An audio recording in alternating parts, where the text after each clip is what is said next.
வச்சு எப்படி ஆபரேஷன் தியேட்டருக்குள்ள உள்ள ஒரு கேஸ் எக்கோ எடுக்கல சார். சிடி இசிஜி மட்டும் வச்சு எப்படி ஆபரேஷன் எடுக்கலாம்? அனஸ்தீசியா டாக்டர் எப்படி ஃபிட்னஸ் கொடுக்கலாம்? எக்கோ இல்லாம ஃபிட்னஸ் கொடுத்து ஓட்டில கொடுத்தா எங்க ஸ்டூடெண்ட் வெளியே அனுப்பியிருக்காங்க. உள்ள நினைச்சு எங்களுக்கு எப்படி தெரியும்? ஒரு ஓட்டில ஓட்டு சிலிண்டர் இல்ல கேட்டா லெக்சர் பண்றாங்கள சீனியர்.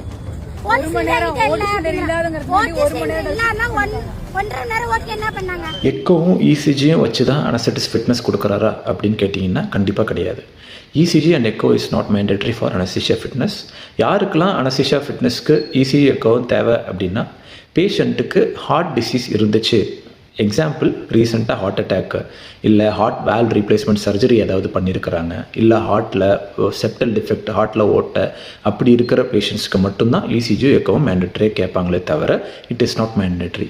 இந்த நர்சிங் ஸ்டூடெண்ட்டோட வயசு ஆப்வியஸாக லெஸ் தென் 25 இருக்கலாம். ஸோ லெஸ் தென் 25க்கு இசிஜியும் எக்கோவும் கண்டிப்பாக தேவைப்படாது. நெக்ஸ்ட்டு, ஆக்சிஜன் சிலிண்டர் இல்லை அப்படின்ற ஒரு இஷ்யூ ப்ராமினெண்ட்டாக தெரியுது.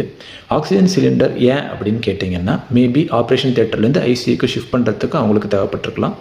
ஸோ அது ஆக்சிஜன் சிலிண்டர் சப்போஸ் இல்லை அப்படின்ற பட்சத்தில் எப்படி மேனேஜ் பண்ணியிருப்பாங்க அந்த 1.5 மணி நேரம் 2 மணி நேரம்னு கேட்டிங்கன்னா, சென்ட்ரல் O2 சப்ளை அதை வச்சு தான் கண்டிப்பாக மேனேஜ் பண்ணியிருப்பாங்க.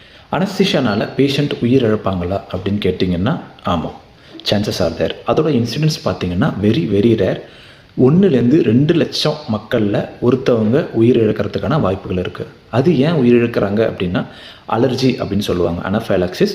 எஸ்பெஷலி மசில் ரிலாக்ஸன்ட் அப்படின்ற ஒரு குரூப்பு அனஸ்தெட்டிஸ்ட் யூஸ் பண்ணுவாங்க. அது ஒரு சில பேஷண்ட்டுக்கு அலர்ஜியை உண்டு பண்ணி அதனால் மக்கள் உயிர் இருக்கிறதுக்கான வாய்ப்புகள் இருக்குது. அப்போது அனஸ்தீசியா ரிலேட்டட் காம்ப்ளிகேஷன்ஸை நம்மளால் ப்ரிவெண்ட்டே பண்ண முடியாதா அப்படின்னு நீங்கள் கேட்டிங்கன்னா, கண்டிப்பாக நம்மளால் ப்ரிவெண்ட் பண்ண முடியும். ப்ரீ ஆப்ரேட்டிவாகவே அந்த பேஷண்ட்டை நேரில் போய் பார்த்து அவங்கள கிளினிக்கல் எக்ஸாமினேஷன் பண்ணிவிட்டு அவங்களோட பிளட் ரிப்போர்ட்ஸ் எப்படி இருக்குது, ஹார்ட் இஷ்யூஸ் எதாவது இருக்கா, லங் இஷ்யூஸ் ஏதாவது இருக்கா, இல்லை வேறு ஏதாவது டிசீஸ்க்கு அவங்க மருந்து மாத்திரைகள் எடுத்துகிட்டு இருக்காங்களா, எல்லாத்தையுமே ஒரு அனஸ்தீசியாலிஸ்ட் நேரில் போய் பார்த்து டிசைட் பண்ணுவாங்க. அவங்களோட உடம்புக்கு ஏற்ற மாதிரி தான் அனஸ்தீசியா பிளானும் டிசைட் பண்ணுவாங்க. இது அங்கேயே முடிஞ்சு போகிறதில்ல. ஆப்ரேஷன் அப்பவும் சரி, ஆப்ரேஷன் முடிஞ்சதுக்கு அப்புறமும் சரி, அனஸ்தீசியாலிஸ்ட் அந்த பேஷண்ட்டை எப்படி மானிட்டர் பண்ணுறாங்க அப்படின்றத வச்சு நம்ம பேஷண்ட்டை காம்ப்ளிகேஷன்ஸ்லேருந்து கண்டிப்பாக ப்ரிவெண்ட் பண்ணலாம்.